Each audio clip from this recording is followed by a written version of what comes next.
भारतीय सेना में एक रेजिमेंट है कमाऊ रेजिमेंट। दरअसल कमाऊ रेजिमेंट का जो गौरवशाली इतिहास है, बिल्कुल उसी तरीके से इनके जवानों का हौसला और जज्बा भी देखते ही बनता है। ये वही रेजिमेंट है जो भारतीय सेना की सबसे पुरानी रेजिमेंटों में शुमार है और कहीं ना कहीं इसका जो इतिहास है वो स्वर्णिम अक्षरों में लिखा हुआ है, क्योंकि भारतीय सेना का सबसे बड़ा वीरता पुरस्कार जिसको परमवीर चक्र बोलते हैं वो इसी रेजिमेंट के नाम दर्ज है। और आज इसी रेजिमेंट से जुड़ी हुई एक ऐसी किस्सा और कहानी आप लोगों को रूबरू कराएंगे, आप लोगों को बताएंगे, सुनाएंगे, जिसको सुनने के बाद कहीं ना कहीं आप लोगों के भी रोंगटे खड़े हो जाएंगे, आप लोग भी सोचने समझने पर मजबूर हो जाएंगे। तो साथियों नमस्कार, आदाब, सत श्री अकाल, राम राम। आप सब साथियों का स्वागत आज की एक और नई वीडियो में, एक और नई घटना कहानी में। दरअसल देश की सबसे पुरानी रेजिमेंटों में शुमार है कुमाऊं रेजिमेंट, और उस कुमाऊं रेजिमेंट में आपको सुनकर ताज्जुब होगा कि आम सैनिकों की तरह जो बकरियां हैं वो भी अपनी सेवाएं देती हैं। कहीं ना कहीं आम सैनिकों की तरह उनकी भी भर्ती होती है, उनकी भी प्रॉपर तरीके से ट्रेनिंग होती है, उनको भी सैनिकों की तरह विदाई दी जाती है। कहीं ना कहीं शहीद होने पर उनका शहीद का दर्जा भी दिया जाता है, कहीं ना कहीं शहीद का मान सम्मान और सत्कार भी किया जाता है।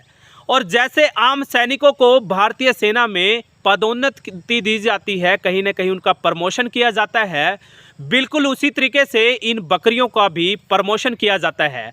अब आप सोच रहे होंगे कि बकरियों का भला भारतीय सेना में क्या काम, और कहीं ना कहीं वो सैनिक की तरह कैसे काम कर सकती हैं।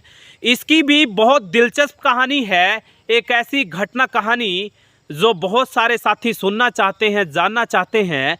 और घटना कहानी की शुरुआत कुछ यूँ होती है कि ये दौर था 1963 का, और 1963 के दौर में इसी कमाऊं रेजिमेंट की एक लॉन्ग रूट जो पेट्रोलिंग पार्टी थी, जैसे ही अपनी गश्त करके वापस लौट रही थी तो बताया ये जाता है कि वो अपना रास्ता भटक जाते हैं, कहीं ना कहीं वो अलग रास्ते पर चल पड़ते हैं।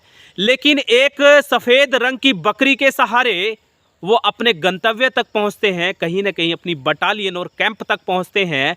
और जो 7वीं बटालियन के जो जवान थे वो उस बकरी से इतने ज़्यादा प्रभावित होते हैं, इतने ज़्यादा आकर्षित होते हैं कि उस बकरी को मारने और लताड़ने की बजाय उसको अपना लेते हैं, यानी अडॉप्ट कर लेते हैं। और ये जो परंपरा है वो लगातार जारी रहती है और आज भी लगातार बरकरार है। उसके बाद हर साल इस तरीके की बकरियों को भर्ती किया जाता है और सैनिकों की तरह उनको कहीं ना कहीं तमाम तरीके की सेवाएं दी जाती हैं, तमाम तरीके की सेवाएं उपलब्ध की जाती हैं, चाहे वो पेंशन से संबंधित हो, चाहे वो प्रमोशन से संबंधित हो। जब कोई बकरी शहीद हो जाती है, मर जाती है, तो उसको भारतीय सेना के ओर से शहीद का दर्जा दिया जाता है और हर साल या जो भी समय सीमा निर्धारित है उनको प्रमोशन भी दिया जाता है। और कहानी घटना ये भी है कि जब पहली बकरी को इस बटालियन में बतौर सैनिक शामिल किया गया था तो उसको सबसे पहले लांस नाइक की उपाधि दी गई थी और नाम रखा गया था सतबीर।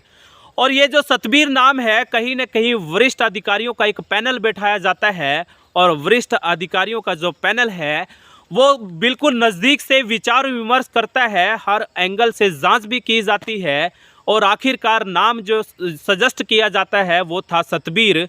और सतबीर नाम का जो पहला अक्षर है या लास्ट का अक्षर है, हर शब्द का अपना एक अलग अर्थ है जो कि कमाऊं रेजिमेंट से जुड़ा हुआ है, भारतीय सेना से जुड़ा हुआ है। सतबीर जो कि उस बकरी का, उस सैनिक का नाम है। और आपको बताता चलूँ कि एस जो पहला शब्द है, एस का मतलब है कमाऊं रेजिमेंट की 7वीं बटालियन।